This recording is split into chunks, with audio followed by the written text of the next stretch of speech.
जो लोग मेरे तिपरासा और मेरे वन लास्ट फाइट के ऊपर मजाक उड़ाते हैं प्रेस कॉन्फ्रेंस करके, मैं उनको सिर्फ एक ही बात रिमाइंड करना चाहता हूँ।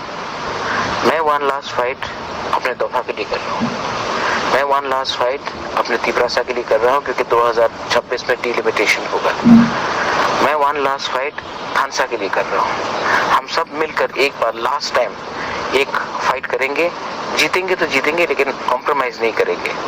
और अगर आपको हमारा मजाक उड़ाना है तो एक बात आप समझ लो, आप जब मेरा थानसा और मेरा वन लास्ट फाइट के ऊपर मजाक करते हो तो हंसता तिपरासा नहीं है, हंसता वो लोग है जिसको आप बांग्लादेशी बोलते हो।